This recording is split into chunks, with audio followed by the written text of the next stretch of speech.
And that was it. How many practices, Brian? About 3 minutes, an hour and a half. How about another round?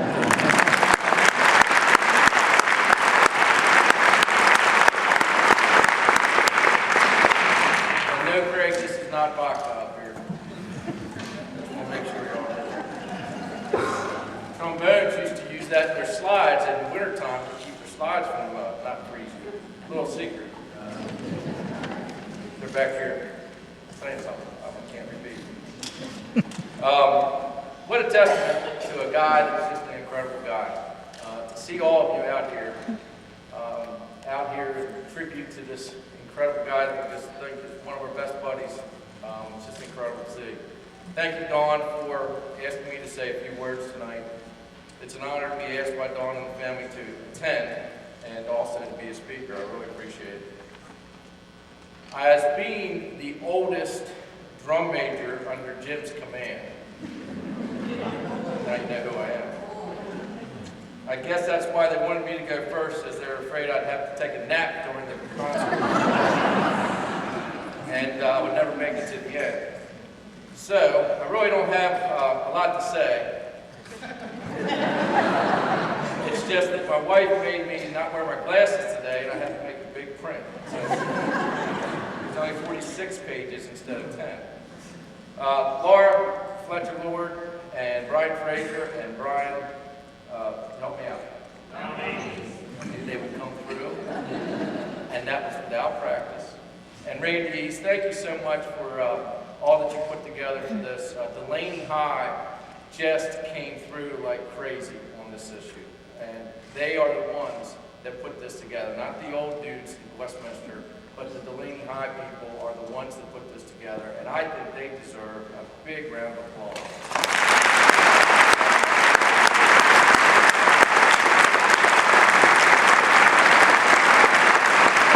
Very much. You're just awesome. Okay, who in the world am I? Well, my name is Glen Reuschling. You might have seen it in the... Okay, there's my $10 to somebody. Somebody didn't get the word to, apparently. Honored to be here, of course, tonight.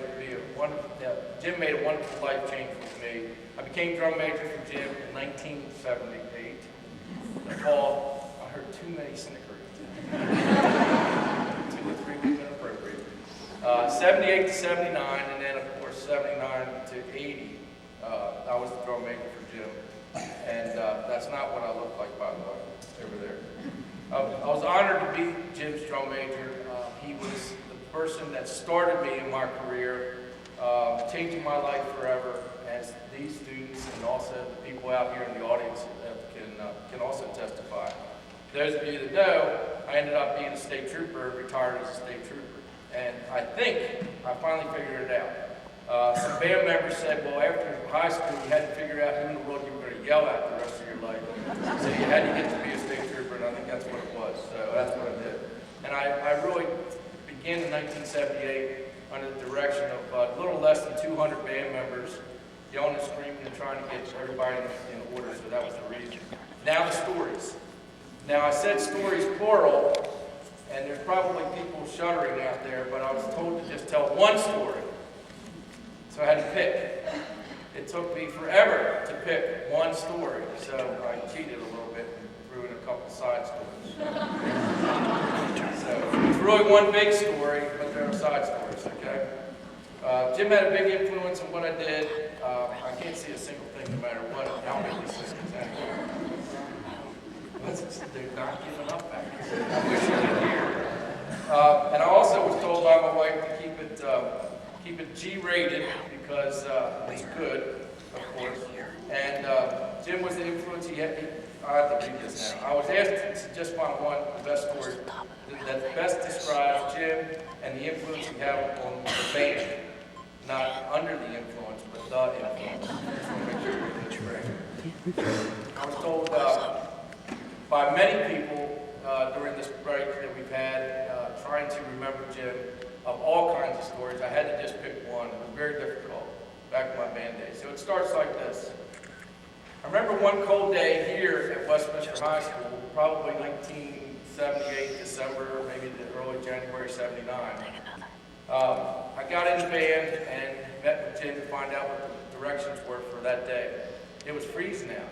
So Jim came up to me and said, "Hey Glenn, take the band out on your own and just work on the parade today. We're just going to march around. Anybody that's not Westminster, take a drive around the loop," and that was our loop. That's what we did. We marched around the entire complex, which was kind of nice. I didn't say safe because you're going to hear something in a minute. It was nice. So we started out front, right out here, assembled out front, and we went around clockwise. Robert has to use a clock. It's this way. And we started off, and we had a good time trying to warm up and everything. And we got all the way around to the back of the school over near the Votech Center, Votech building. And now you people that have been here with that event know exactly where I'm going to go with this thing, I bet.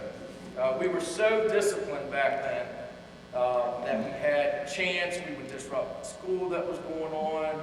People would come to the windows and clap and cheer and put up our band, pride, and all kinds of crazy stuff. They really loved us when we went crazy around here. Well, the discipline got a little out of hand sometimes, but here's what happened. We were so disciplined, Jim taught us never to move for anybody. Nobody, unless he said to move. And the only time we would move would be for a camera crew, or from a news crew or something like that, because they're expensive cameras. The school would have to buy one if we knocked them over. And we had a front line that was just as good as the front line on the out football team. They were incredible and crazy. So we're out there marching, and we come around the back, coming up to the Votech Center, and I look up, and there's a band coming the other way. And if you've been in the back, it's probably about, I think it's only about 20 feet wide. Well, the band stops as he sees roughly 175 band musicians coming up, blowing the living daylights out of their horns so they can stay warm. And he stops. There's nowhere to go. So I went up to, there's 7 rows of people. When I went up to this side of the band, which are 3 knucklehead trombone players. That's how trombone players are.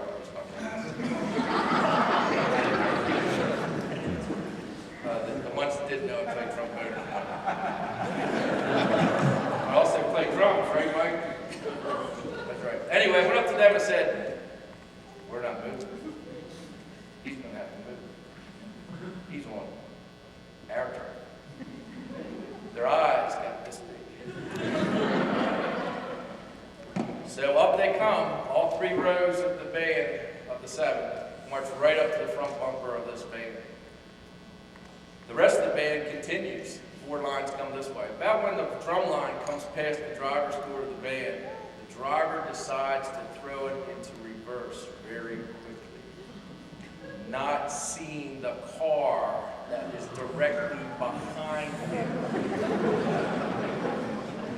Anybody remember that? One of the knucklehead trombone players. Set him up. As the accident occurred, I got a little nervous. I'm like, oh my gosh, how am I going to explain this? And sent the 3 lines around the other side. The driver tried to get out, could not get out of his car because the band now encompasses the entire band. I said nothing about the lady that just had the band bolt onto her hood. Completely. I'm not making it up. So we march back, nothing said. I get back into the band room, and of course Paxton comes up to me and he says, "Anything happened today? Everything all right?" I said, of course my notes are all out of order now. I must have been turning them as I'm talking. I said, "No, just normal. The band listened very well today. I was very impressed. They listened to all the commands, and they followed directions very well." So Jim said, "Great, all right," off to class I went. Well, a little bit later that day, I got a messenger come to literature class. "You're needed at the principal's office." Let me tell you a little bit about discipline with the Westminster High School band. David Miller, David Miller brought this up last week. He said, Glen, discipline. This is the only story, not the only story, but one of the best stories I remember about you and your discipline. We were down in Baltimore. This is a side story. The side story, here comes one of those. I just snuck in.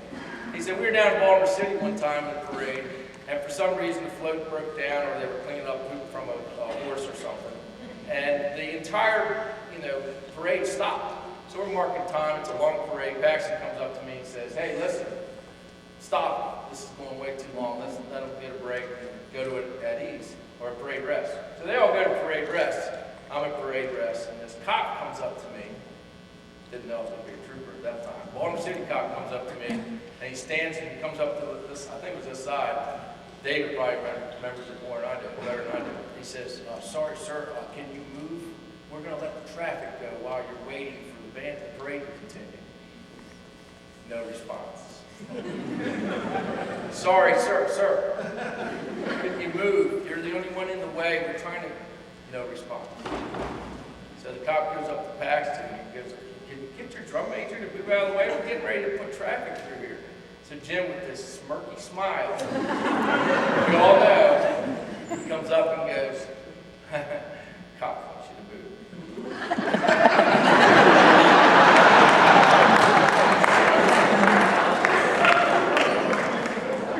I swear it's not funny. So, from parade rest, you have to go to attention. I went to attention as Jim's standing in front of me, and I scream, yes, sir! And I move up to the band front, traffic goes through, and move on. That's a side point. That was David's little story of what happened. So on my way to the principal's office, we're back here. Those that remember Paul Harvey, this is maybe page 3 or 4, somewhere in there. To the principal's office I go. I walk into Peter B. McDowell's office, as some of us remember. Is Mr. McDowell here? Good. This is going to work out great. So now the story will get better. Walk into the principal's office, and Jim's sitting on the couch in Peter B's, I'm calling Peter B. I don't know if you do that, but we'll call him Peter B. In Peter B's office. And he has this smirky little smile as I walk in. Just like that. He's got his legs crossed, his hands are in. Just looking at me. So Peter B says to me, he says, Glen, anything weird happened today at band practice? No. It's cold out. No, nothing really happened. And Paxton's going, looking up at me. He's just sitting there. And so Peter B says, 5 pages behind here. Peter B says to me, he goes, I was met with 2 very irate people. They had to hire 2 tow trucks to dismantle the cars that you guys smashed into. What do you have to say about that? Well, I said to Peter B, I said, sat there and pondered the answer before I got in trouble. My mom was a guidance counselor at North Carroll High School, so I knew he was going to have a direct line to her. And I said, discipline. Discipline, sir. The Al Band has the best discipline. And if somebody gets in my way while my band's marching, they're on our turf. Discipline. And he looks at me and goes, no. And he looks over at Jim and he goes, huh. Jim takes his arms and folds them and goes, I told you that's what he was going to say.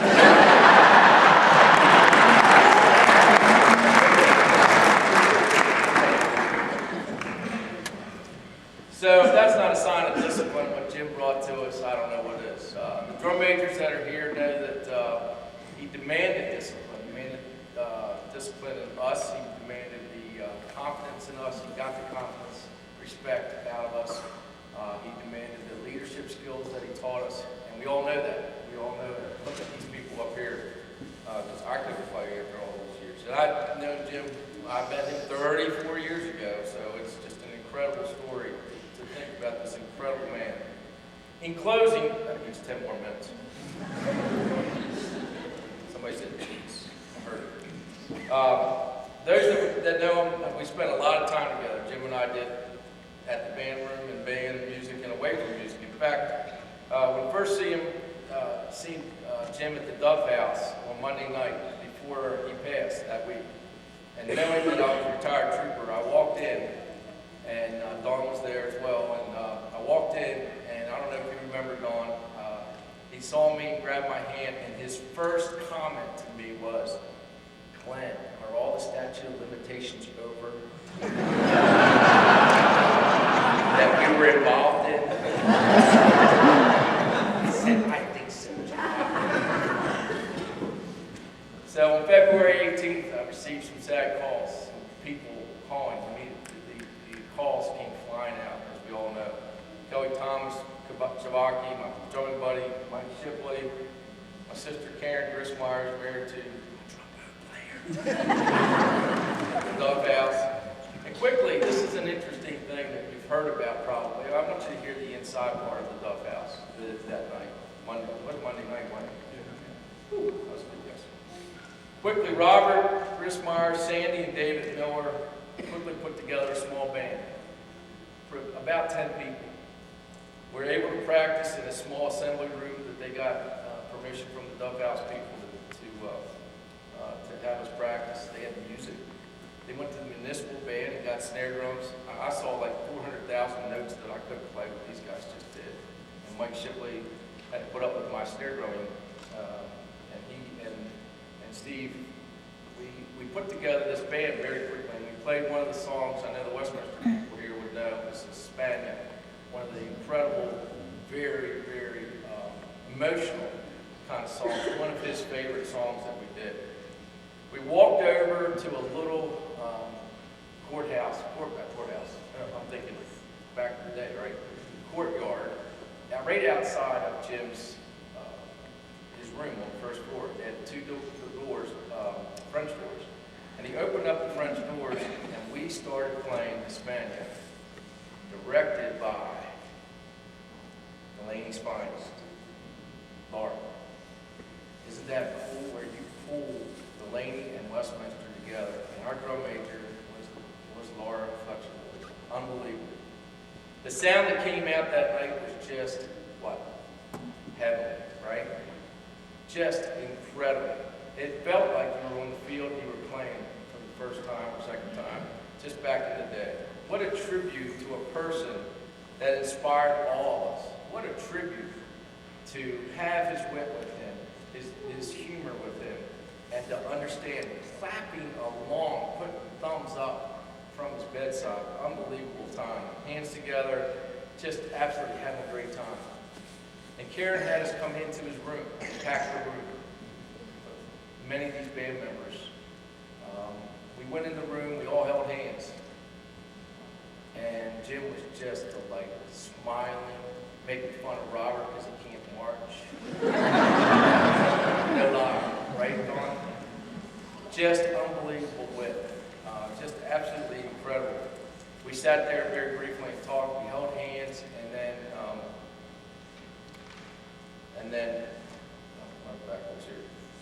And then we had a prayer. And Sandy Buller-Miller, Sandy here? Is she up here? Oh, Sandy, thank you. Led us all in prayer. And it was a prayer of thanks. It was a prayer of, geez, Jim, you are the best. That's what that prayer was all about. Thank you, thank you, thank you, thank you, from the bottom of our heart. He smiled the whole entire time. It was incredible. It was an incredible feeling that we were able to do. As we all say goodbye to Jim as he laid there smiling, shaking hands, I worked my way over to Dawn. And I went up to Dawn and I said, Dawn, can I have 1 second? She hugged me, remember? And she said, of course. I went up to Jim's bedside and he grabbed my hand. His grip was phenomenal. Unbelievable grip, very strong. His eyes looked up at me with pride. That's why I brought the water, so I can get through this. I bent down and I whispered, Jim, I want to ask you one favor. He said, sure, anything for you, buddy. I then asked him the following. When I get up to heaven,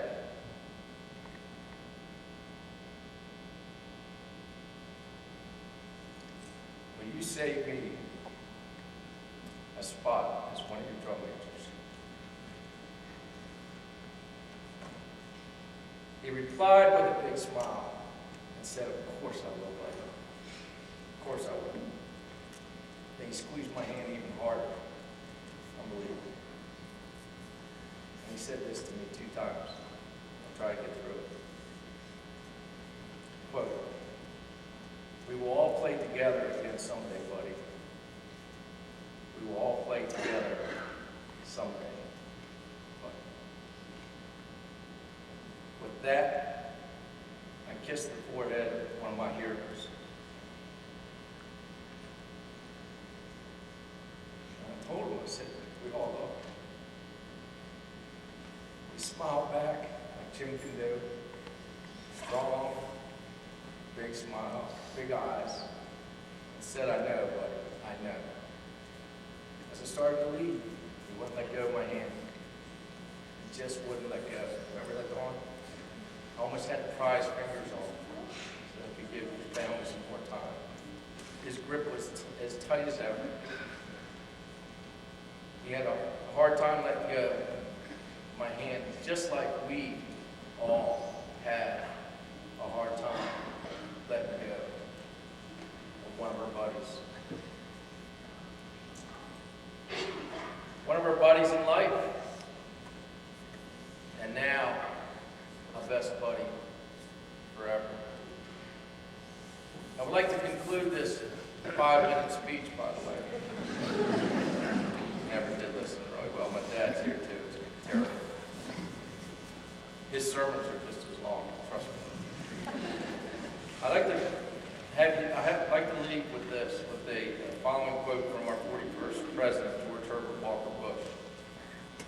This quote reminded me of Jim, as he always puts others first. Correct. He always did that. He was more excited about making sure you would hold the trophy instead of him, right? He was always about the team. No letter I in the word team. He was always about that. So I'll leave you with what President Bush said, and I think it's appropriate.